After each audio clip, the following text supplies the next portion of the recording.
যেগুলো আমাদের প্রতিনিয়ত প্রয়োজন। নামাজ যেমন প্রতিনিয়ত প্রয়োজন, ঠিক মা বাবার খেদমত প্রতিনিয়ত প্রয়োজন। আমি আপনাদের সামনে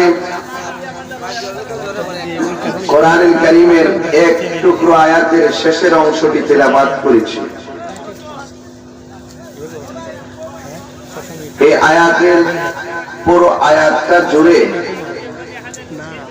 এই পুরো আয়াতটা জুড়ে যে রহস্য রয়েছে, সেই রহস্য ঘেরা মুক্ত আলোচনা করে আমি আমার বিষয় ভিত্তিক আলোচনার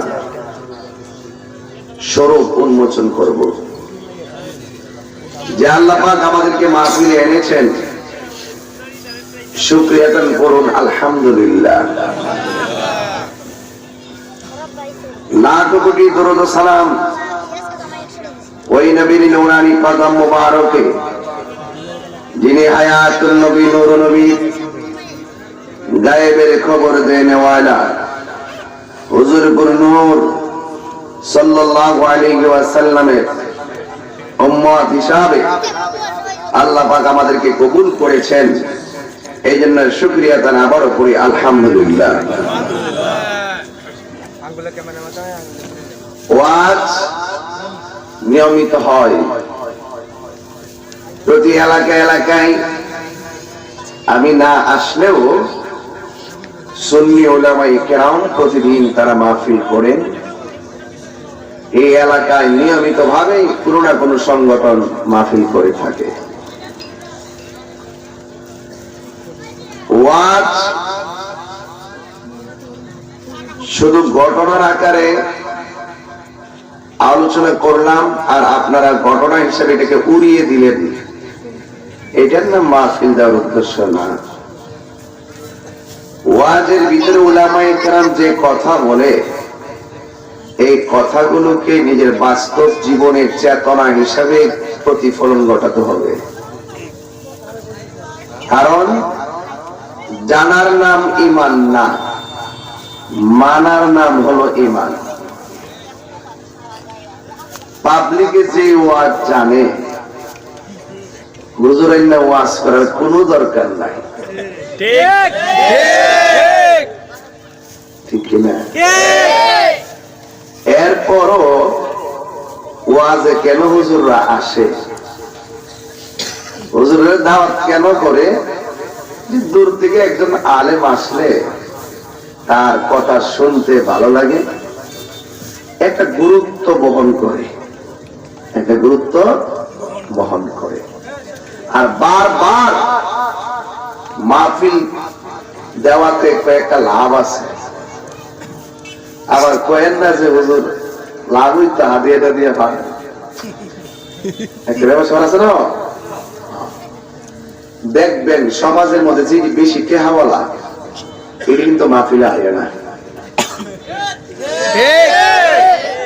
যেগুলা টাকাওয়ালা কোটিপতি, এরা কিন্তু মাহফিলে আসে না। মাহফিলে আসলে ওই আমরা আপনারা যারা দিনে আইনা দিনে খাই, এরা ওই বইতে আর কি। আর যিনি মাহফিলে আসে না, এইগুলোই মাঝে মাঝে ঠেঙের উপরে কাউরি দিয়া দোকান পাড়ো আর অফিসে বইয়া বইয়া ওয়াজ দিয়া কেরা কিতা করছে, কয়টা লোক নামাজি হইছে। মনে হয় না তারা তিনি আল্লাহর ওলি হয়ে ঘরে বই রয়েছে, তাই কিন্তু সপ্তাহে একদিনে মসজিদে পাওয়া যায় না। আমরা যারা ঠিক আছে মাথা লড়াই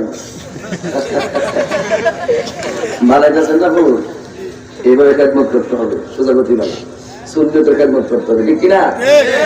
23 বছর মানে কই ছেলেটা আল্লাহ তারে পুরা কোরআনটা সিনার মধ্যে ধরার তৌফিক দান করুন, আমিন। 23 পড়ছে আলহামদুলিল্লাহ। 7 পারা আছে নাকি? আগামী বছর আয়া শুনতাম তুমি হাফেজ হয়ে গেছো ইনশাআল্লাহ।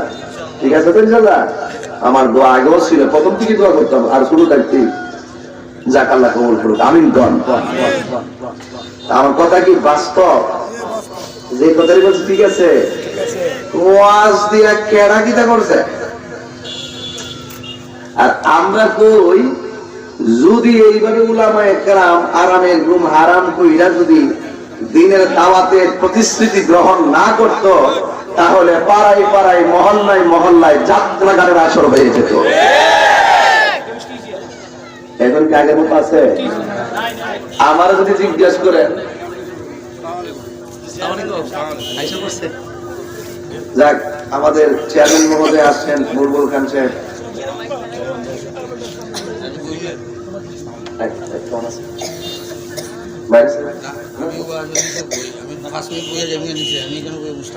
না সামনাসামনি না বলে বলুন যে বক্সটা কাছে দিচ্ছি, আজকে পূজার ব্যবস্থা করছি, আজকে ধরে রাখুন। আলহামদুলিল্লাহ। কারণ বলতেছে যে আমি সামনাসামনি কিছু না বলি ওয়াজ বানানোর বুঝতাম না, এটি তো চেয়ারম্যান, কথা কোন ঠিক কিনা? ঠিক আছে নিও। আলহামদুলিল্লাহ। আল্লাহ সমাজের কল্যাণ তুমি কবুল করো, আমিন কর। রাগ করছেন আপনারা? আমারে যদি প্রশ্ন করেন শিশুটাকে না ধরেন, এর ভাগনা পিতা মীরা বলস না, ঠিক কর।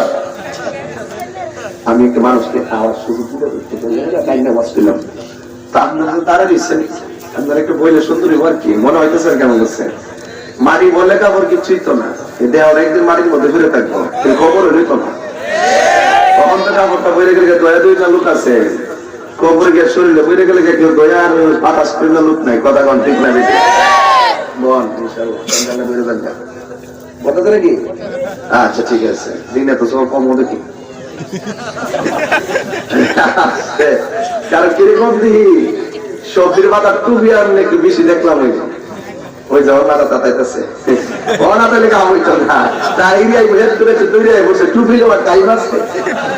আল্লাহ।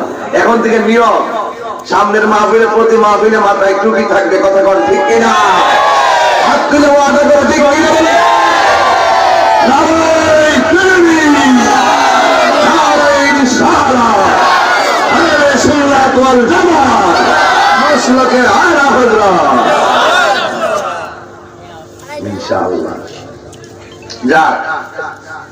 আমার কথা কি বুঝতে পারছেন?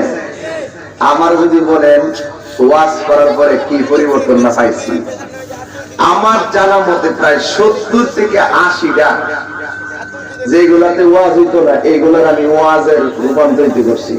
গতকাল 2টা ফোন আইছে, হুজুর 70 বছরের অন্য প্রোগ্রাম ছিল, এটা বাদ দিলাম, যদি আপনি যদি ওয়াজ একটা দাওয়াত রাখুন। পরে 2 মাহফিল বাদ দিয়ে রেখে দিছি।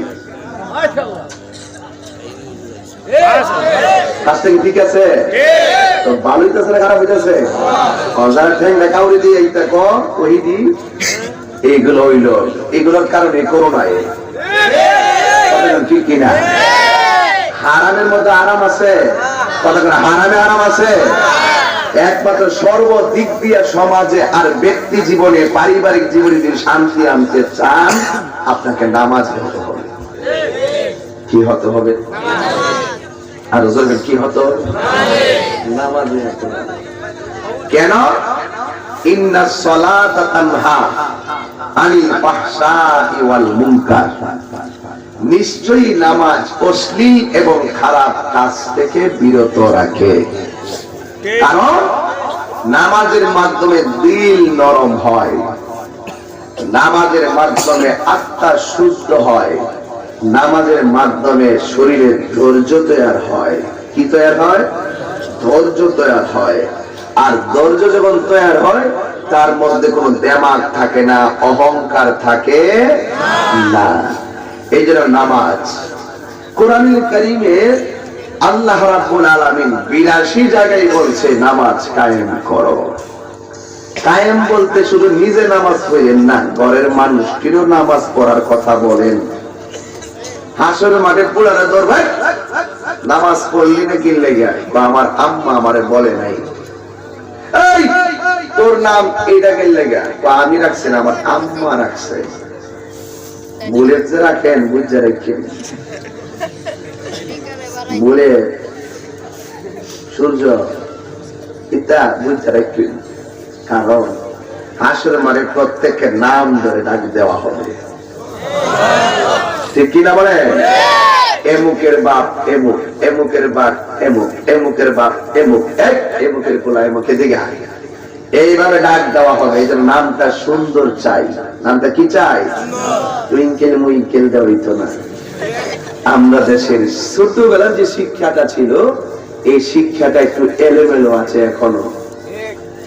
এই ছোটবেলার শিক্ষাটা এলোমেলো কিনলেগা দেখেন, ছোটবেলার যে হাতে এই সময়ে ছেলেদের হাতে বইটা থাকে, বইয়ের মধ্যে কবিতা আম পাতা জোড়া জোড়া মারবো চাবো চড়বো, প্রথমে তারা মারামারি শিখাইতেছে। কি শিখাইতেছে? যেই দেশের কবিতার মধ্যে প্রথমে মারামারি শিখায়া ছোট থেকে বড় করে এই দেশের সন্তান দিয়ে কোনো কিছু আশা করা যায় না। এই শিক্ষা ব্যবস্থায় পরিবর্তন আনতে হবে, সুন্দর করে দিয়ে দিতে হবে। প্রয়োজনে দিয়ে দিবেন। দুঃখের দিনের দরদি মুর নবী কামলিওয়ালা, নবী কামলিওয়ালা। সুবহানাল্লাহ। ছোটবেলা এগুলো শিখবে।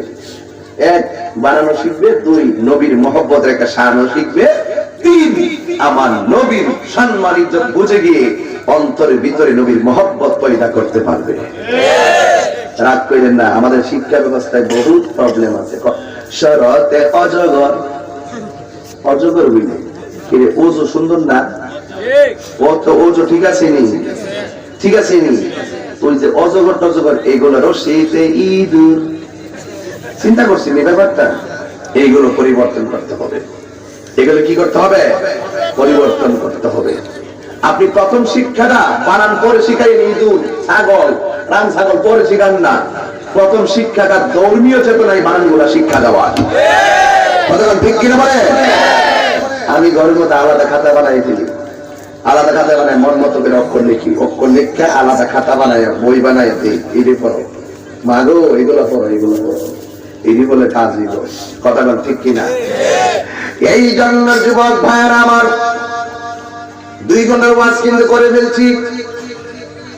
যদি এই কথাগুলো বুঝেন, বেশি ওয়াজ লাগবে না।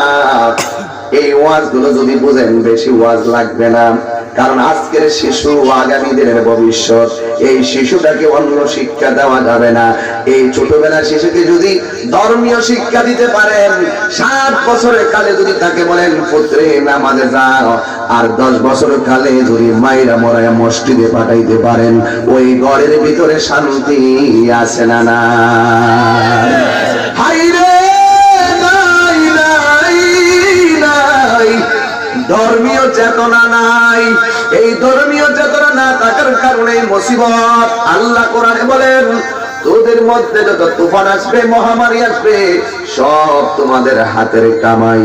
এই জন্য আমার নবী বলেছেন, এমন একটা সময় আসবে, বাড়ি বাড়ি মসজিদ সুন্দর করার জন্য মানুষ পাগল হয়ে যাবে, কিন্তু মসজিদের ভিতরে আসল মুসল্লি খুঁজে পাওয়া যাবে না। কিনা বলেন? এই জন্য যার টাকা আছে ওরে মসজিদের সভাপতি বানাই। এইগুলোর সাথে কোনো কন্ডিশন নাই। মসজিদের সভাপতি হবে 5 ওয়াক্ত নামাজিওয়ালা। কথা কোন ঠিক কিনা বলেন? মসজিদের সভাপতি হবে দাড়িওয়ালা, নবীওয়ালা, মিলাদ কিয়াম করনেওয়ালা। কারণ কেন? যার অন্তরে হুব্বে রাসূল থাকবে, তার কাছে যদি দায়িত্ব দেওয়া হয়, ওই ঘরের ভিতরে রহমত নাজিল করে দিবেন কে? এই জন্য আমার যুবক ভাইরা অনুরোধ করে বলি, আমার আল্লাহ কোরআনের মধ্যে বলেছেন, ওয়াকাদা রাব্বুকা আল্লা তা'বুদু ইল্লা ইয়্যাহু ওয়া বিল ওয়ালিদাইনি ইহসানা। আমাকে বিষয় দিয়েছেন নামাজের গুরুত্ব। এই জন্য আমি নামাজের ইবাদতের উপর এই কথাগুলো বলবো। বিষয় ভিত্তিক আয়াত পড়লাম, হাদিস পরিবেশন করলাম। আল্লাহ রাব্বুল আলামিন বলেন, ওয়া কাদা রাব্বুকা, তোমাদের উপরে তোমাদের রব আবশ্যক করে দিয়েছেন, আল্লাহ তা'বুদু, ইবাদত কখনো করবে না, ইল্লা ইয়াহু, একমাত্র আল্লাহ ছাড়া। আল্লাহ কোরআনের মধ্যে বলেছেন, আমি আল্লাহ ছাড়া কারো ইবাদত করবে না। কারণ তার মানে প্রমাণ হয়ে গেল ইবাদত পাওয়ার মালিক কে? আর জোরে জোরে বলুন কে? আল্লাহ রাব্বুল আলামিন কোরআনে বলেন, ওয়ামা খালাকাতুল জিন্না ওয়াল ইনসা ইল্লা লিয়াবুদুন। আল্লাহ রাব্বুল আলামিন বলেন, আমি মানুষ এবং জিন জাতিকে সৃষ্টি করেছি একমাত্র আমি আল্লাহর গোলামি করার জন্য। জবানটা খুলে বলেন, নামাজের মাধ্যমে গোলামি হয় কার? বন্ধুরি ও ফরিদপুরের বাবারা, ও নিশাপুরের বন্ধুরা, নামাজের কথা ৮২ জায়গায় বলছে। আল্লাহ ছাড়া কারো ইবাদত করা যাবে না। আপনারা জবান খুলে বলেন, সাজদা পাওয়ার মালিক কে? আমার পূর্বে ছেলেটা বদল গেছিল, আমিও ওয়াজে গেছিলাম। ওয়াজের মাঠে প্রথম আমি গেছিলাম, এমনি একটা শিল্পী গাইছে, মেহেরবান তুমি মেহেরবান, মেহেরবান তুমি মেহেরবান, আমি পাপী গুনাহগার, তুমি ছাড়া কে আছে আর, ক্ষমা করো ওগো প্রভু, তওবা করি বারে বার, ইয়া রহিমু রহমান, ইয়া করিমু মেহেরবান, ইয়া রহিমু রহমান, ইয়া করিমু মেহেরবান। দয়ার মালিক কে? এই জন্য যিনি আমার খালেক, যিনি আমার মালিক, যিনি আমার স্রষ্টা, তিনি আমরারে ঘোষণা যা করছেন তা আমরারে মানা লাগবে। এই জন্য কোরআনের ভিতরে ৮২ জায়গায় আমার আল্লাহ বললেন, নামাজ কায়েম করো, নামাজ কায়েম করো। এই জন্য যুবক ভাইরা আমার, নামাজ এমন একটা বন্দেগী, যেই বন্দেগীতে দাঁড়ায় গেলে কোনো মানুষকে সালাম দেওয়া যায় না। কথা ঠিক কি? নামাজের ভিতরে চেয়ারম্যান সাহেবকে সালাম দিলে নামাজ বাতিল হয়ে যায়, নামাজের ভিতরে এমপি কে সালাম দিলে নামাজ বাতিল হয়ে যায়। কেন? আমরা তাহিরা মাঝে মাঝে বলি, নামাজ পড়ো রে হুজুরি কলবে নামাজ পড়ো। কি লেগে কই? যে নামাজে নবী নাই রে, সেই নামাজ কেউ পড়িল না রে। নামাজেই নামাজকে সরল পথে আনতে পারে, ঠিক কিনা? নামাজের ভিতরে মন থেকে সালাম দিলে নামাজ বাতিল, কিন্তু নামাজের ভিতরে আমার নবীর সালাম না দিলে নামাজ বাতিল হয়ে যায়।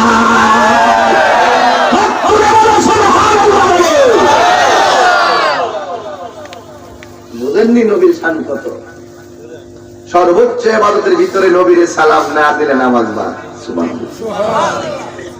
আর এই নবীর কে আমরার মতন মানুষ, নাউজুবিল্লাহ দুদিন পরে কন্যা।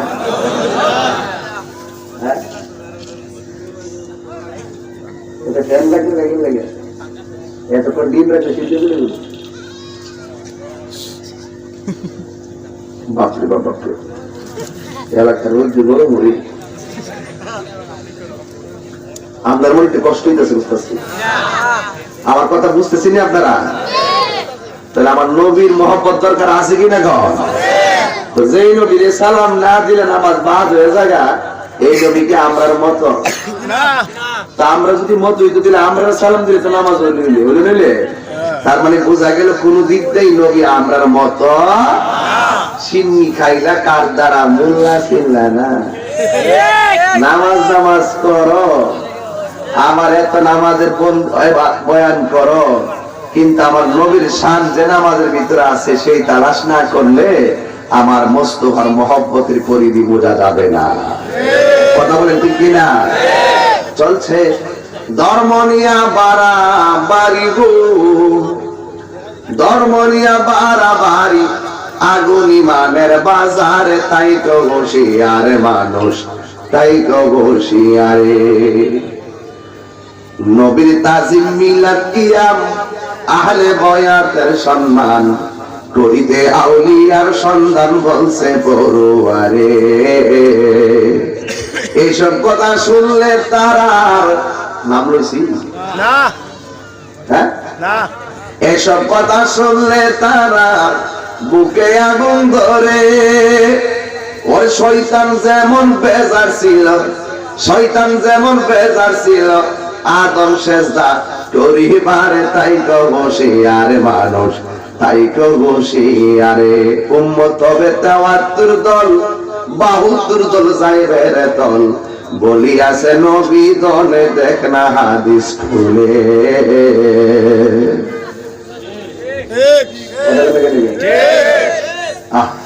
বর্তমানে বাতিল ফেরকা বিশ্ব গেছে ভরে, ওরে যুক্তি তর্কে সরল মনা, যুক্তি তর্কে সরল মনা, লোকের ইমান চুরি করে, তাই তো হুঁশিয়ারে মানুষ, তাই তো হুঁশিয়ারে। এই গজলটা দিয়া ৩ ঘন্টা বয়ান করতাম পারি, মারহাবা দিতেন না?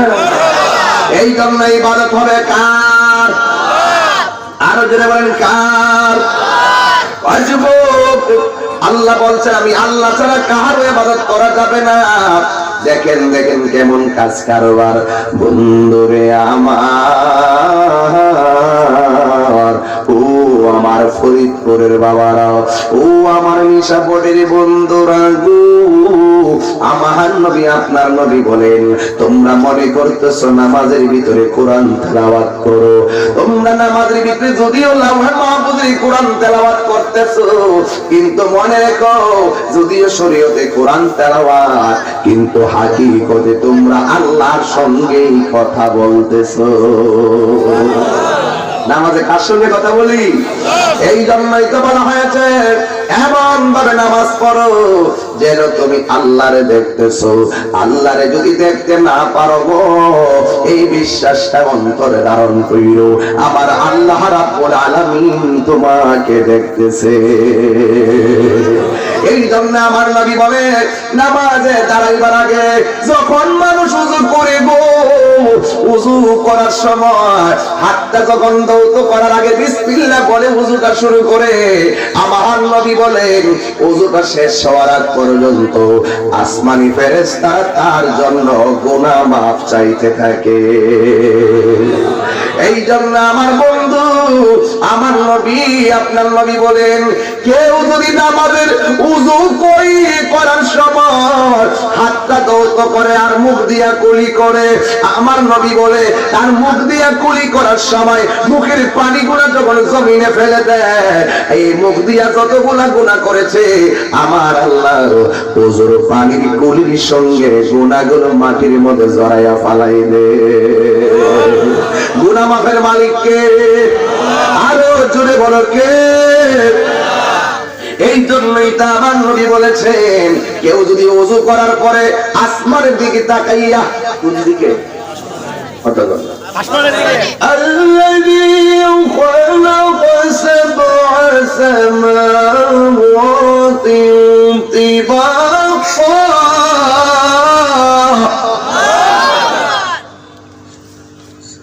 কোন শরীফ বললে খারাপ লাগে? শান্তি লাগেনি? কোন দিকে তাকাইয়া? আমার মাথার উপরে পর্দা, পর্দার উপরে হলো আকাশ। আল্লাহ একটা আকাশ বানাই নাই, আল্লাহ ৭টা আসমান স্তরে স্তরে বানাইছে। একটা আসমান থেকে আরেকটা আসমানের দূরত্ব হলো ৫০০ বছরের রাস্তা। প্রশংসা সবই কেবল তোমারি, প্রশংসা সবই কেবল তোমারি, রব্বুল আলামিন। দয়াল মেহেরবান করুণায় অপরান, আর কে নয় তুমি মালিক শেষ বিচারের দিন, শেষ বিচারের দিন। ঠিক না? আলহামদুলিল্লাহি রাব্বিল العالمين الرحمن الرحيم مالك يوم الدين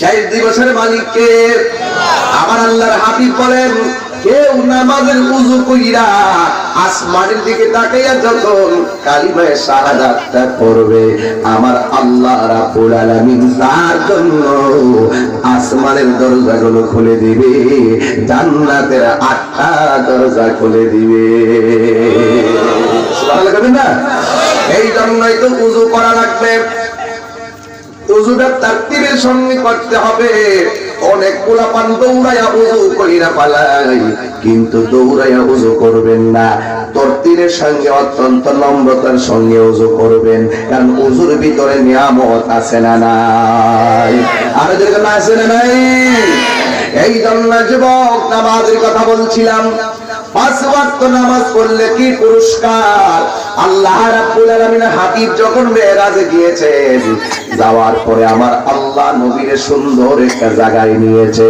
আমার আল্লাহ ডাক দিয়া বলে বন্ধু ও বন্ধু রে আমি আপনার এমন একটা সুন্দর জায়গা দেখাইতেছি যেই সুন্দর জায়গা পৃথিবীর কোনো নবী রাসূল দেখে নাই এত সুন্দর জায়গা যেই জায়গায় পৃথিবীর কোন নবী রাসূলরাও কদম দিয়া হাঁটে নাই এমন একটা সুন্দর জায়গার বিবরণ আপনাকে শোনাইতেছি যেই সুন্দর জায়গা পৃথিবীর কোন কান দিয়ে ওই জায়গার বর্ণনা শুনে নাই আল্লাহ ডাক দিয়ে কই বন্ধু এই সুন্দর জায়গাটা আমি আল্লাহ আপনাকে মায়া করে দেখাবো বলে কোটি বছর আগে আমি আল্লাহ বানায়া রাখছি আল্লাহু আকবার এই জন্য আমার যুবক ভাইরা আমার নবীকে এত সুন্দর জায়গা দেখানোর পরে আমার নবী চোখের পানি ফালাইয়া কান্দে কেন আমি তাহিরি নবী নবী করি আমার সভাপতি সাহেব কেন নবী নবী করে কারণটা কি আমার নবী এত পাথরের আঘাত খাইলো এরপরে উম্মতের বলে না আমার নবী রক্ত মোবারক জড়াইলো এরপর আমার নবী উম্মতের বলে না আমার নবীর দন্ত মোবারকটা ভাঙা ফেলে দিল এরপর আমার নবী উম্মতের বলে না ওই মেরাজে যাইয়া এত সুন্দর জায়গা দেখলো এরপরে আল্লাহ কই বন্ধু আপনি কেন কান্দেন আমার নবী ডাক দিয়ে আল্লাহ ও নিশাপুরের মানুষ সাবানটা খুইলা বলো আল্লাহ মানি না পেটে গুদা থাকলেও আমার মতন সবাই সাবান দেখলে কোন আল্লাহ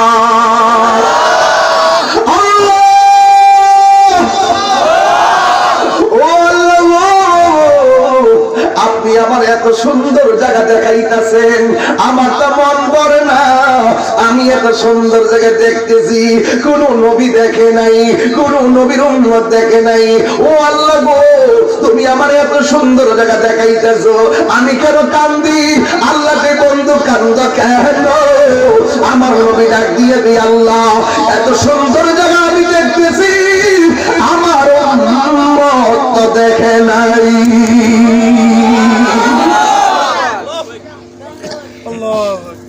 আমার উম্মত তো দেখে নাই এই জন্য আমার সাক্ষী কেনা আমার উম্মত যদি দেখতো মনটাতে বুঝ দিতাম আল্লাহ নবীকে সান্ত্বনা দেওয়ার জন্য আর একটা সুন্দর জায়গায় নিয়ে গেছে ওখানে যাই আমার নবী আরো বেশি করে কান্না শুরু করলো আমার নবীর সান্ত্বনা দেওয়ার জন্য আর একটা জায়গায় নিয়ে গেছে এইভাবে আমার নবীর আমার আল্লাহ 17টা জায়গায় ঘুরাইয়া ঘুরাইয়া দেখানোর পরেও আমার নবী কান্দে আমার আল্লাহ তো কোরআনে বলেছেন ওয়ালা সাউফা ইউতিকা রাব্বুকা ফাতারদা আল্লাহকে আমি বন্ধুরে দিব সব জায়গায় শুনে দিব, দিতে দিতে আমার নবী সন্তুষ্ট হয়ে যাবে। হাসরের ময়দানে আমার আল্লাহ নবীর দিবে দিবে দিবে, আমার নবী সম্পদে সন্তুষ্টি না, আমার নবী জান্নাতে সন্তুষ্টি না। আমার নবী বারবার আল্লাহরে কইব, আল্লাহ গো আমার উম্মত আমারে দিয়া দাও। জোরে কি সুবহানাল্লাহ বলবেন না? আইরে আমার বন্ধু কি বিষয় দিছেন, আমি তো স্ত্রীর পয়সা বিষয়টা দেখছি, চিন্তাও করতে পারি না। এরপর আলহামদুলিল্লাহ আমার সঙ্গে মিলে গেছে। ও বন্ধুরে, আল্লাহ কয় ও বন্ধু কি চান? আল্লাহ ডাক দিয়ে কি আল্লাহ কয় বন্ধু কি চান? আমার নবী ডাক দিয়ে কি, আল্লাহ আমার উম্মত এত সুন্দর জায়গা দেখে নাই। আপনারা নিশাপুরের মানুষ, ফরিদপুরের মানুষ, কণ্ঠটা খুলে বলো নবীর সম্মান বাড়াইছে কে?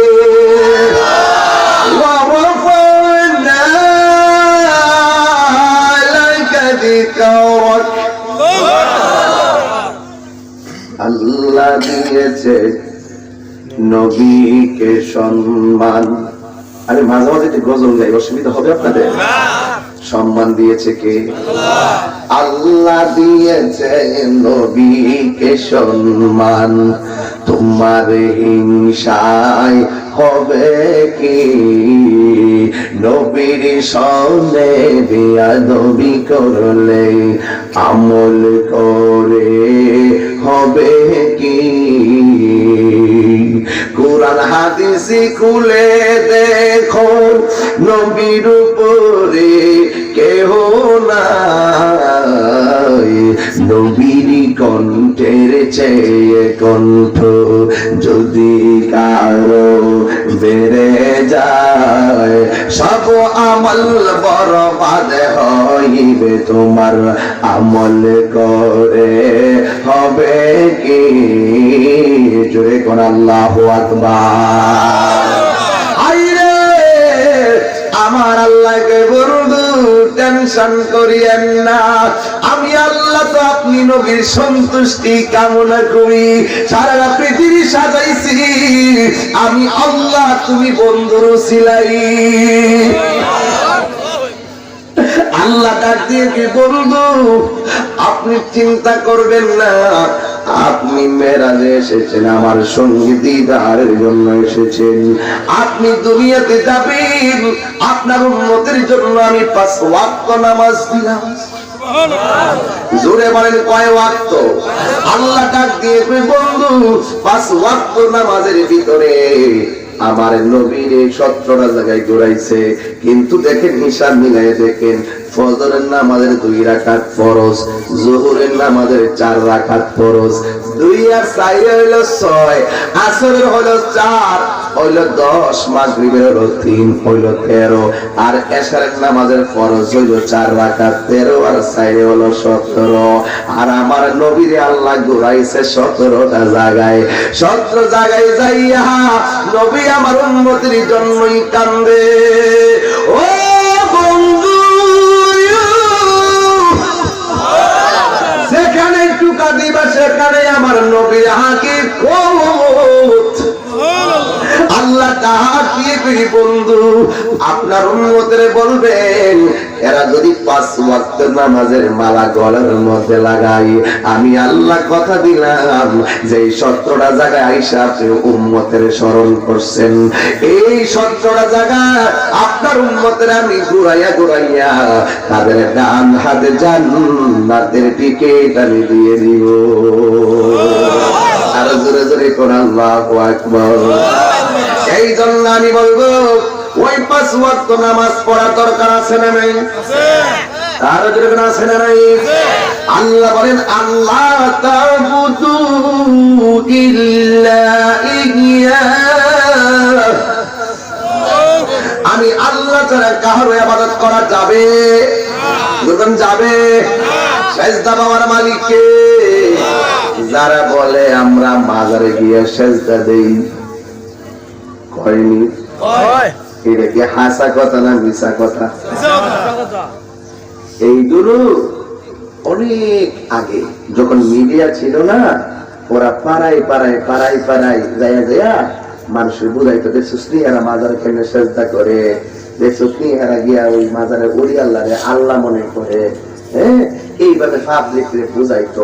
এখন কিন্তু আর কি পারে না। আমরা এখন অনলাইনে দাঁত ভাঙ্গা জবাব দিই, বাধা হয় যেখানে, লড়াই হয় সেখানে। হাত দিলা বলো, হাত দিলা বলো, হাত দিলা বলো। একদিন তো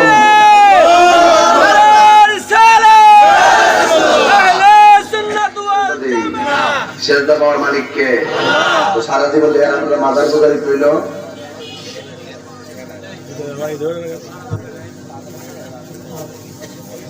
বাবা এটা কি হাসা কথা, মিশা কথা?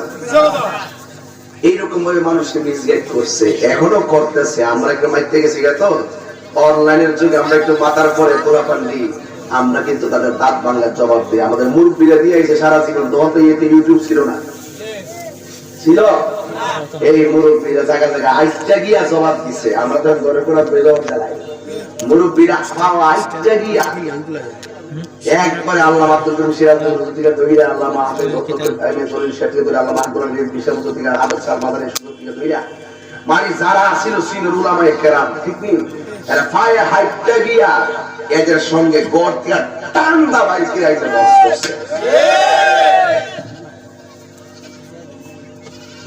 তখন যেহেতু মিডিয়ার যুগ, আমরা মিডিয়ার জবাব মিডিয়াতে দিই। আমরা সামনে আয় না, সুরের মতন ফলাইতে হয়, সুরের মতন ফলাইতে হয়। একটা ডেলিভারি মারে, মাইরা দিয়ে একবার এটার কিয়ামত ফেলা। ওই দেখলাম এক মৌলবী সুরমনের টুপি, সুরমনের পাঁচকলি টুপি আছে না, পাঁচকলি টুপি ধইরা এই টুপিটা টাইম না সিরা পাইতেছে, এই টুপি নাকি শিয়াদের টুপি, এই টুপি নাকি জাহান্নামী টুপি, এটি নাকি পান্তাতনের নামে নাকি শিয়ারা বানাইছে। আচ্ছা বলেন তো তার বক্তব্য রেখে ঠিক আছে? এই যে উনি বলছে কিস্তি টুপি, উনি কি বলছে কিস্তি টুপি, এই বলছে মাওলানা সাহেব বলছে উষা টুপি, আমি বলছি একবার নেশা টুপি, এরপরে উনি বলছে রাজনী, এরপরে এই যে জাইলা টুপি, এই যে একটা জাইলা টুপি, এই যে জাইলা টুপি, এরপরে এটা হইলো দিয়ে লবণা কিস্তি টুপি, চেয়ারম্যান সাহেবটা হইলো না জালি টুপি, জালি টুপি। আচ্ছা আমাদের দেশে কোন সময় দেখছেন কেউ টুপি লইয়া কোন কারো ব্যাপারে করছেন? যে যেটা ভালো লাগতেছে টুপি পরব, অসুবিধা আছে? যেই লোকটা এইভাবে লাইন না টুপিটারে কান্দা সিরে ফালাইয়া ব্যক্তির প্রতি হিংসা করে বক্তব্য দেয়, এরা কি ফিতনাবাজ না? এরা ফিতনাবাজ না? এই জন্য আমি বলবো যারা এই সমস্ত কথা বলেন, এই সমস্ত বক্তব্যকে প্রত্যাহার করেন, জাতির কাছে ক্ষমা চান এই সমস্ত বিষয়ের কারণে। আপনার একের সময় একটা নতুন নতুন ডেলিভারি দেন, দিয়ে দিয়ে পাবলিক আর মুসলমানদের মধ্যে বিভাজন সৃষ্টি করতেছেন। কথা বলেন ঠিক কিনা বলেন? একটা বক্তব্যের সীমা লঙ্ঘন, একটা সীমা থাকা উচিত। এইভাবে তারা বারবার ধর্মের উপরে, ব্যক্তিগত উপরে, পারিবারিক উপরে অ্যাটাক করে করে কথা বলে ধর্মের বিভাজন সৃষ্টি করছে। আজকে আমার নামাজের ওয়াজ দিয়েছেন, নামাজ তো ওয়াজ তো করতাম, আপনি খেয়াল করে দেখেন ওরা কোন সমস্ত মৌলবী এই 2-3 বছরের বাংলাদেশে ওই ইহুদিদের এজেন্ডা বাস্তবায়ন করার জন্য মাঠে নামছে। তারা বলতেছে এই তারাবির নামাজ নাকি 8 রাকাত, আর বুকের উপরে হাত বাঁধন লাগবো, নাইলে নামাজ হইতো না। এই সমস্ত কথাগুলোকে আপনারা আগে শুনছেন? আগে শুনছেন? তো এই যে সমস্ত পোলাপান, কিছু শিক্ষিত পোলাপান আছে ঢাকায় পড়াশোনা করে, এদের ট্যাবলেট খাইছে, আইসা বাড়ির মধ্যে আইসা ফুডুর ফুডুর করে, এর বাপ 14 গোষ্ঠী, বাপ দাদা 14 গোষ্ঠী 20 টাকা তারাবি ফিরে কবরে গেছে, আর নাবি নিচে হাত পাইতে কবরে গেছে, আর 3 টাকা ভেতরে ফিরে কবরে গেছে, আর এতে সুশিক্ষিত হয়ে গেছে গা। আইসা সমাজের ভিতরে বাপ দাদা 14 গোষ্ঠীর যে 1450 বছর পূর্বে সাহাবায়ে কেরামদের ইবাদতের রুসুমকে পরিবর্তন কইরা সহিহ হাদিসের দোহাই দিয়া যারা সমাজে ফিতনা সৃষ্টি করছে, তাদের দালালি করতেছে, এই সমস্ত ছেলেদেরকে সামাজিক ভাবে জিজ্ঞাসাবাদ করা দরকার। কথা বলেন ঠিক না? দুদিন পর সহিহ কিলা কি করে, এরা কোন ধর্ম আছে? এগুলো হলো ইউটিউব বক্তা। কি বক্তা? আমি এদের নাম দিছি নাইভাটি। নাম কি দিছি? নাইভাটি। এটা নতুন নাম দিছি নাইভাটি। এরা কেব তারাবির নামাজ 20 রাকাত, কোথাও নাই। বেতন নামাজ 3 রাকাত, কোথাও নাই। নাবি নিচে হাত বাঁধা, কোথাও নাই। এই শুধু নাই নাই নাই নাই নাই নাই। নাফিতের কাজ চুল কাটা, 11 কাজ দিন কাটা, ঈদের কাজ কাপড় কাটা।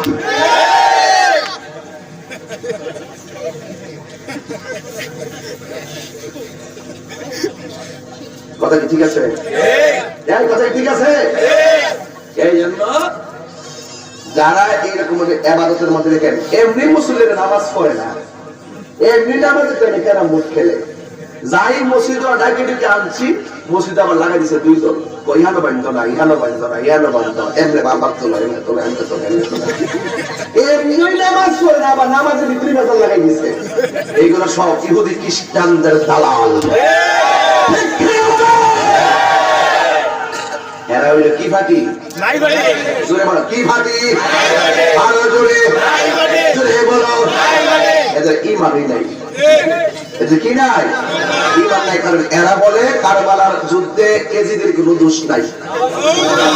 এই মৌলবীরই বলে যেটা টুপির বিরুদ্ধে করছে, টুপি দান্দানিয়া ছিঁড়ে বাড়াইছে, এই মৌলবীরই বলে এজিদের কোনো দোষ নাই।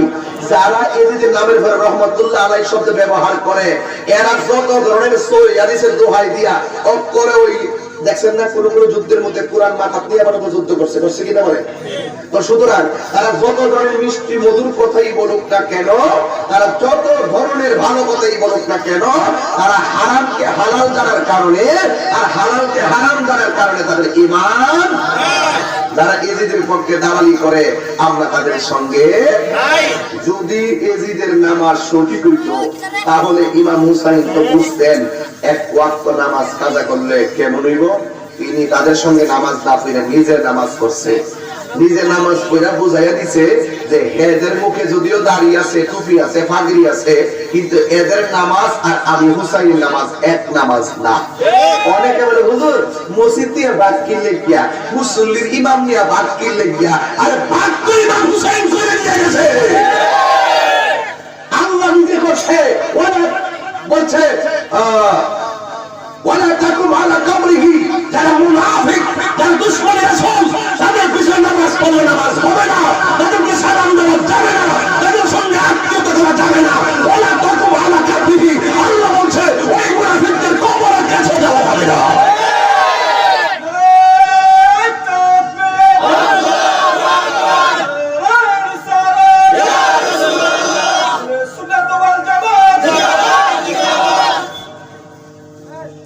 আমার দোষ আছে? আল্লাহ কইছে। কে কইছে? যে কইব এজিদের দোষ নাই, আমি তারে কইয়া যাই হিসাবত কেউ আসিনি এমন দালাল থাকলে আমি তারে কইয়া যাবো তোমার বড় যদি ফুতো তাহলে তোমার ফুতের নাম রাখতো এজিদ। কি রাখতো? এজিদের যখন দোষ নাই তো রাহনা সব কইরা রাতের নাম এজিদ। এই এজিদ এদিকে আবার রাখবে আর রাখবে আবু জাহেল, আর রাখবে আবু লাহেব। যুগে যুগে যারা নিন্দিত ছিল তাদের নাম পৃথিবীতে কেউ রাখে না। একটা হলো ফেরাউন, এই ফেরাউন নাম কেউ রাখে না। আরেকটা হলো নমরুদ, নমরুদের নাম কেউ রাখে না। আরেকটা হলো আবু জাহেল, আবু জাহেলের নাম কেউ রাখে না। আরেকটা হলো আবু লাহাব, তার নাম কেউ রাখে না। আরেকটা হলো ইয়াজিদ, ইয়াজিদের নাম কেউ রাখে না। ঠিক কি বলে? আপনার পর আমি ঠান্ডা মাথা ওয়াজ করতাম। ঠান্ডা কি হবে? ঠান্ডা কি আবার? আমি কি বেয়াদবের কাছে মাথা নত করে বলাবো? আমি কি বেঈমানের কাছে ঈমান দিয়ে বলাবো? নামাজের কথা কইছে কইছে, নামাজ তো নামাজ বলি, নামাজ তো কাজে লাগ দিব। আপনি নামাজও করবেন আবার কই এই যে রহমতুল্লাহ আলাইহি নাউজুবিল্লাহ ওমা এটা কোন নামাজ? আমরা নামাজও করবেন আবার মসজিদের প্রথম আপনারা যাই করে তাকবীরে ওলা ইমাম সাহেব আল্লাহু আকবার, আবার আমরা খবর নিয়ে দিই কেউ লোকটা এমন তাকবীরে ওলা সাথে সাথে নিয়ত বান্দালেছে, খবর নিয়ে দিই আবার তাইলে সুদখোর নাম্বার 1। তো আপনার এই দাম কি তার হইল? এইটা বুঝুন হিটা বুঝুন না। আরে আমলের ত্রুটি হইলে আল্লাহ আমি চাইলে তাকে ক্ষমা করে দিব, কিন্তু ইমানের ত্রুটি হইলে কি ক্ষমা করে দিব? টাকা গেলে টাকা পাওয়া যায়, ইমান গেলে ইমান পাওয়া যায় না। আর কেমনে বুঝাইতাম? নামাজের নামাজ নামাজ পড়ো রে হুজুরি কলমে নামাজে পড়ো, ঠিক কিনা? নামাজ আল্লাহ কয় আল্লাহ তা'বুদু ইল্লা ইয়াহু, আমি আল্লাহ ছাড়া কারো ইবাদত করা যাবে না। গরু জবাই করি বিসমিল্লাহি আল্লাহু আকবার। এরা কয় আমরা মাজারে কি লাগে গরু রয়ে যায়। গরু তোর বাপের কি? আমি গরু নিয়ে খালের পার জব করবো, আমি আল্লাহ আকবার করবো, গরু আল্লাহ হয়ে যাবো গা। আমি গরু নিয়ে নদীর পার জব করবো, আল্লাহ আকবার করবো, হালাল হয়ে যাবো গা। আমি গরু নিয়ে শাহজালালের মাজারে যাবো, আল্লাহ আকবার করবো, গরু হালাল হয়ে যাবো গা। আমি গরু বাড়িতে জবাই করবো, আল্লাহ আকবার করবো, গরু হালাল হয়ে যাবো গা। আমি যখন বাড়িতে রাতের বেলা জব করবো আল্লাহু আকবার বলবো পুরো হালাল হয়ে যাবো গা। তো যেখানে মন চায় সেখানে নদীর উপরে নিয়ে জব করে আল্লাহু আকবার করে জব করি হালাল হয়ে যাবো গা। মাজার নিয়ে কিনলে গিয়া মাজার পীর ফকির বিভিন্ন ধরনের ফকির এতিম মিসকিনরা বেশিরভাগ ওখানে থাকে। আমরা এই গরুটা জবাই করে কি শাহজালাল বাবার নিয়ে খাওয়াই?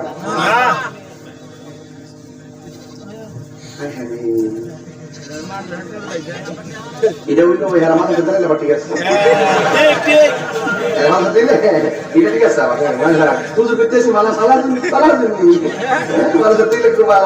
দেখেন না ঈদুল ফিতরের মধ্যে ঈদুল ফিতরের মধ্যে জাকাতের টেহা পাওয়া যায়, আর ঈদুল আজহার মধ্যে সামনের টেহা পাওয়া যায়। এর লেগে দুইটা ঈদ খুব সুন্দর লাগে। আর ঈদে মিলাদুন নবী কইলে আনন্দ রে, এটা তো দিলে সওয়াব, এটা তো দিলে এরা না বলে নাই পাখি দেওয়ার বেলা নাই, না বলে আনিস আনিস আনিস আনিস আনিস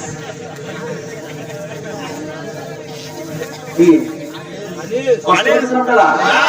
নামাজ পড়বেন, নামাজটা কাজে লাগান। নামাজটা আপনি নামাজটা কষ্ট করে পড়বেন, নবীর মহব্বত দিয়ে নামাজ পড়লে কি অসুবিধা হইব? আলী রাদিয়াল্লাহু তাআলা বাবার মধ্যে তীর ঢুকছে, 12 জন মিলল তীর খুলতে পারে না। কয়জন মিললা? কিন্তু এই যখন নামাজে দাঁড়াইছে টাইম না খুলতে পারেছে, বাবার গোশতগুলো খুলে গেছে গা। আলী রাদিয়াল্লাহু তাআলা নামাজের পরে ডাক দিয়ে কয়, এই আমার বাবার তীরটা কই? ও আমরা তো খুলতে পারাইছি। আলী রাদিয়াল্লাহু তাআলা বলেন, নামাজের আগে তীর খুললে আমার কলিজা ভাগ হয়ে যাইতো, কিন্তু নামাজের তো অবস্থায় তীরটা কোন সময় খুলছো আমি জাররা পরিমাণ টের পাই নাই। ওই যে হুজুরি কলমে নামাজ পড়ো, আমরা তো মশা কামড় দিলে মশা কামড় মারছে রে। আবার অনেকে আছে নামাজে তাই কি কোয়েলটা কইলি কোয়েলটা নামাজ। আর নামাজ পড়েন তো কষ্ট করে রুকুকে এটা কম দিবেন, রুকু একটা কম দিবেন, সূরা একটা কম পড়বেন, সিজদাকে একটা তাসবিহ কম পড়বেন। তাহলে এত কষ্ট করে নামাজ পড়বেন, নামাজটাকে কাজে লাগাইবেন। আলা লা ইমানা বিমাল্লাহ মুহাব্বাতাল্লাহ, যার অন্তরে নবীর মহব্বত নাই তার ঈমান নাই, যার ঈমান নাই তার নামাজের দাম নাই। তাহলে আমার নবী হলো ইবাদত কবুলের মূল শর্ত হলো আমার নবীর মহব্বত। তাই ইবাদতটা ক্লিয়ার তো, নামাজের গুরুত্বটা নামাজ দরকার আসেনি। হাসরের মাঠে আল্লাহ সর্বপ্রথম হিসাব করবেন নামাজের হিসাব। একটা কদম কেউ হাসরের মাঠে সামনে যেতে পারবে না নামাজ না পড়া। এরপর আল্লাহ কি কয় দেখেন, আল্লাহ কয় ওয়াবিল ওয়ালিদাইনি ইহসানা, ওয়াবিল ওয়ালিদাইনি ইহসানা, তোমরা মা বাবার খেদমত করবে, মা বাবার সঙ্গে সৎ ব্যবহার করবে। আচ্ছা বলেন তো সর্বোত্তম ইবাদতের নাম কি? কথা কথা নামাজ। সর্বোত্তম ইবাদতের নাম কি? নামাজ। এত বড় রোজা আছে, হজ আছে, যাকাত আছে, এত ইবাদতের মধ্যে সর্বোত্তম ইবাদত হলো নামাজ। দ্বিতীয় স্টেপটা নিয়ে আসছে মা বাবার খেদমত। কার খেদমত? মনে রাখবেন, খুব গুরুত্বপূর্ণ। মা বাবার খেদমত করো। এখন আল্লাহর জিজ্ঞেস করেন না, আল্লাহ মা বাবার কত বছর পর্যন্ত আমরা খেদমত করবো? আল্লাহ এই আয়াতের মধ্যে বলছেন, ইম্মা ইয়াবলুগান্না ইনদাকাল কিবারা আহাদুহুমা আও কিলাহুমা। আল্লাহ রাব্বুল আলামিন বলেন, মা বাবার খেদমত কয়দিন করবে? মা বাবা একজন কিংবা দুইজন বৃদ্ধ হয়ে গেল, তাদের সঙ্গে খারাপ ব্যবহার করা যাবে না। আমার দেশের মধ্যে মা বাবা যতদিন জোয়ান থাকে ততদিন মা বাবার ধমকে মানুষ কথা শুনে।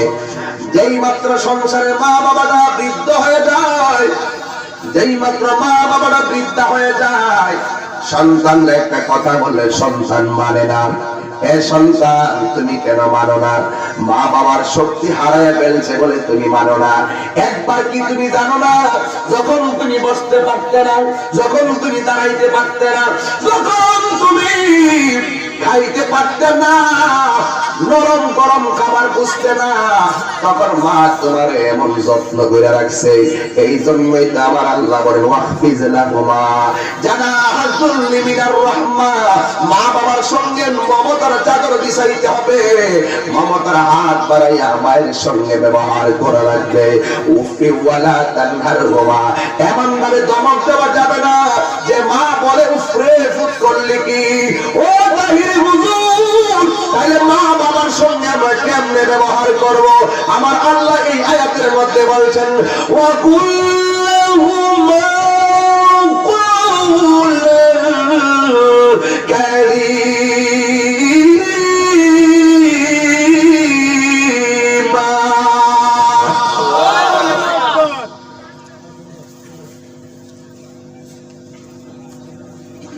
আল্লাহ রাব্বুল আলামিন বলেন, হে পৃথিবীর মানুষ, মা বাবার সঙ্গে তোমরা সৎ ব্যবহার করতে হবে, সম্মানজনক ব্যবহার করা লাগবে। এই জন্য আমার যুবক ভাইরা আমার, ওয়াজ শুধু শুনলে চলবে না। নামাজের ওয়াজ করছি, কিন্তু যদি মা বাবারে কষ্ট দিয়ে মক্কা মদিনা যান কোনো লাভ হবে না। কারণ আমার আল্লাহর হাবিব বলে দিয়েছেন, রিদার রাব্বি ফি রিদাল ওয়ালিদাইনে ওয়া সাকাতুর রাব্বি ফি সাকাতিল ওয়ালিদাইন। মা বাবার সন্তুষ্টি যে আল্লাহর সন্তুষ্টি। মা বাবার যারা কষ্ট দেয় আমার আল্লাহও কষ্ট পায়। এই জন্যই তো যুবক, হজ করতে গেলে 3.5 লক্ষ টাকা লাগে, কিন্তু মায়ের চেহারার দিকে তাকাইলে কোনো টাকা লাগে? আমার নবী কয়, মায়ের চেহারার দিকে কেউ যদি এক নজরে তাকায় আমার আল্লাহ কবুল হজের সওয়াব তাই দিয়া দেয়। যার চেহারা দিকে তাকাইলে কবুল হজের সওয়াব হয়ে যায়, সেই বাবার সঙ্গে ভালো ব্যবহার দরকার আছে না নাই? আর যদি বলেন আছে না নাই? এই জন্য যুবক পায়ে হাত রেখে বলি, তাহিরিকে যদি একটা মিনিটের জন্য মহব্বত করে থাকেন, জীবনে কোনোদিন মা বাবাকে কষ্ট দিয়েন না।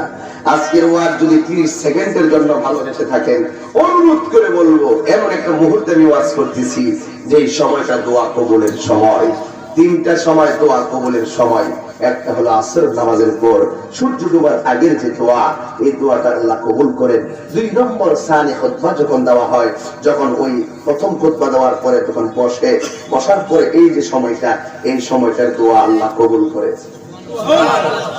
আর আঙ্গ দেশের মধ্যে এইটাকে বই আমি মসজিদে মোবাইল টিপে আসেনি বলা হয়, মসজিদে নামাজ পড়তেছে পিছনে বই আমি হ্যাঁ ফেসবুক চালাইতেছে।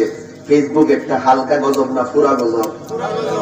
এই যখন মোবাইল আসার পর থেকে সন্তান মা বাবার প্রতি দরদ কমে গেছে। আগে দেখছি বিদেশ থেকে 15 দিন লাগে একটা চিঠি লিখছে, চোখের পানি ফালাইয়া ফালাইয়া বলছে আসসালামু আলাইকুম মা, পত্রে প্রথমে আমার সালাম নিবেন, আশা করি ভালো আছে, আমি আপনার দোয়া করতে ভালো আছি। তবে আম্মা, আমি জানি আপনি অনেক টাকা ঋণ করে আমার আব্বা পাঠাইছে বিদেশ, কিন্তু এখানে আসার পরে আমি চাকরি পাইতেছি না। মা, হাত আমার ঠসা পড়ে গেছে সারাদিন রোদ্রে কাজ করতে করতে। আম্মা চিন্তা করেন না, দেহের মধ্যে যতদিন প্রাণ থাকবো আম্মা আপনাদের পক্ষে হাসি ফুটানোর জন্য আমি সর্বোচ্চ চেষ্টা করব, শুধু আপনি আমাদের দোয়া করেন। আবার মা ফিরে বাড়াইছে, বুঝতে দেয়া লাগতো না, জান্ডা বাচ্চাটা হোক, আল্লাহ একদিন কেহা দিব, ঠিক মতো খাওয়া দাওয়া করো, টেনশন করো না, আমরা ভালো আছি। কষ্ট থাকলে কেছে ভালো আছি। ওই দিনের চিঠির উত্তর আর চিঠি লেখার মধ্যে অনেক দরদ ছিল রে ভাই, অনেক দরদ ছিল। আজকে মোবাইল আসার পর থেকে এই মহব্বত কমে গেছে। এই জন্য আমি পায়ে হাত দিয়ে বলে আমি যা বাস্তববাদী বক্তা, আমি বাস্তব কথা বলি।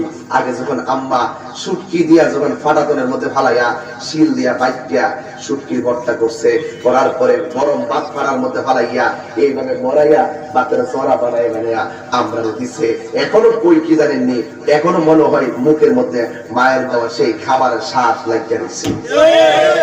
এই আদর এখন আসেনি? বড় মাছ গুড়া মাছের না দিলে ভেজা বানাবো কেমনে?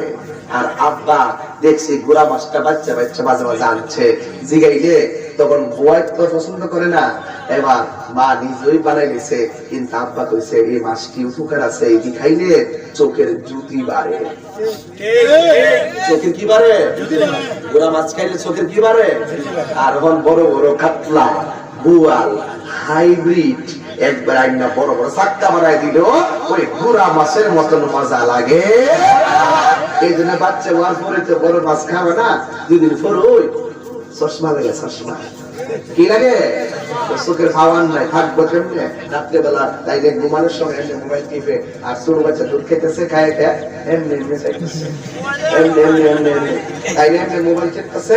আর এমাটা ছোট বাচ্চা এমনি এমনি চাই আছে। এই 2 দিন পরে আমার মোবাইল না দিলে খাইতাম না, কার্টুন দো, কার্টুন কার্টুন। অত সোজা না। আম পাতা জোড়া জোড়া আমার বচ্চা বচ্চার বগুড়া ওরে বুবু চলে গেলা আসে আমার পাগলা গোড়া। ছোটবেলা থাকতে ঘোরাঘুরি দৌড়াদৌড়ি খেলে ফুলা বড় হইলে কি তা করবো? কথা কন ঠিক না বেঠি? পরিবর্তন করতে হবে, ঠিক কিনা বলেন? আবার সোজা কথার মাইন নাই। আবারও বলি, মা বাপরে কষ্ট দিয়া পীরের কাছে মুড়ি দিয়া লাউ শৈল মাছ শীতের দিন নিয়ে করবে না, আব্বা আমি লেগে একটা শৈল মাছ আনছি আর লাউ আনছি, গুপি পিঠা খাইবার লাগিয়া। সর্দার হিসাবে তো কম না ক, আচ্ছা আনছো ভালো সে রাখিয়া তো হিসাবে দরকার ছিল। আমার লাগে যে মাছটা আনছো তোমার আম্মার লাগে রাখছো নি, তোমার আব্বার লাগে রাখছো নি, এই খবরটা নেওয়া দরকার ছিল। মার মনে কষ্ট দিয়া তাহিরির সামনে বইয়া থেকে ওয়াজ শুনবেন, তোমার মতন শ্রোতা তাহিরির দরকার নাই। রাগ করলে মাঠটা খালি হয়ে গেলে কোনো অসুবিধা নাই, কারণ মা বাপকে কষ্ট দিয়ে আমার কাছে মুড়ি আমার আব্বা আব্বা করবেন, তোর মতন মুড়ি 3 তালাক। কথা বল ঠিক কিনা বলেন? আমি কাউকে খুশি করতে বলছি না, যা বাস্তব তাই বলছি। আরে তুই অফিসার হইয়া 10 তলা বিল্ডিং এ পৌঁছি পুতলিয়া ঘুমাইবি, আর মা গ্রামের বাড়িতে একটা শাড়ি কাপড় মুসা দিয়া টিনের ঘরের মধ্যে কুয়াশার মধ্যে বসে থাকো, খবর নেস না। আসলে তুই অফিসার না, তুই সমাজের অভিশাপ। আমার চাকরি থাকলে থাকবে, না থাকলে নেই। যা কর কথা ঠিক কিনা বলেন? দেখেন 3000 টাকা বেতন পাইলে ইমাম সাহেব না 5000 টাকা বেতন পাইলে বহু শান্তিতে আছে কিরে? ইমাম সাহেব মা বাপরে লইয়া 150 টাকা দেওয়া হইলেও শাড়ি কাপড় ঈদের সময় নিয়ে দে, 100 টাকা দেওয়া ফান সুপারি সব নিয়ে দে, 20 লক্ষ টাকার শান্তি মা পাই বলেই দোয়া করে 3-5 হাজার টাকার ভিতরে লক্ষ টাকার শান্তি পাওয়া যায়। কথা কি পরিষ্কার? এই জন্য মার কাছে ব্যালেন্স কইলে মা পাঁচ বসাইতো না, ওর কাছে ব্যালেন্স করে ঠিক হই 2 দিন পরে খবর নিব, তুমি বিধি কইছো কত মাসে এত টিহা, বাকি টিহা গেছে কই? ঠিক ঠিক কিনা গো? এই জন্য আমি রাগ করে কথা বলছি না। কথা হইলে আপনি আপনার স্ত্রীকে মহব্বত করবেন, কিন্তু আপনার মাকে চোখের পানি ছড়াইয়া নয়। কথা কোন ঠিক কিনা? অসুবিধা নাই। কিন্তু আপনাকে বলি, সমাজের মাকে বলি, শাশুড়িদেরকে বলি, আপনি আপনার বৌমাকে আপনার মেয়ের মতো আদর করবেন। কার মতো? কথা বলে না, সমাজে শান্তি আনতে গেলে এই পদ্ধতি ছাড়া শান্তি আনা যাবে না। 1 নম্বর, শাশুড়িরা বৌমাকে নিজের মেয়ের মতো আদর করবে, আর 2 নম্বর, বউরা তার শাশুড়িকে আপন মায়ের মতো শ্রদ্ধা করবে। এই 2টা জিনিস যতক্ষণ না হবে ততদিন দাওয়ার কুমড়োই থাকবো। কথা কোন ঠিক না বেটি? এই 2টা জিনিস লাগবে। 2টা জিনিস ছাড়া কখনো পারিবারিক জীবনে শান্তি আনা সম্ভব না। তো কার কারা মা কবরে চলে গেছে হাত তুলেন তো দেখি। এখন কোন এরা কারে গিয়ে মা ডাকবো? কেনা দুপুরে খাওয়ান, এরা বাইরে খাওয়াইবো, হাত নামান। কার কার বাবা কবরে গেছে হাত তুলেন। আমিও বাবা হারাইছি, এরা কারে বাপকে ডাক দিব? আল্লাহ ওই আব্বা আম্মার কবরটাকে জান্নাত বানাই দাও। আমিন কর না কেন? হাত নামান। আপনারা কি আমার কথা আজকে বেজার হইছে? আমি যতটা কথা বলছি আমার বিষয় দিচ্ছেন সামাজিক, আমি সামাজিক কথা বলছি, অন্যদিকে আমি চাই নাই। নাকি বিষয় সাইরে গেছি কেন? তাহলে আজকে থেকে বুড়া বাপরে বুড়া বেটা বলে গালি দেওয়া যাবে? এই বুড়া বাপটা তার শরীরের দেহের রক্ত গুলা ফুট ফুট করতে করতে পানি বেড়ে ফেলাইছে।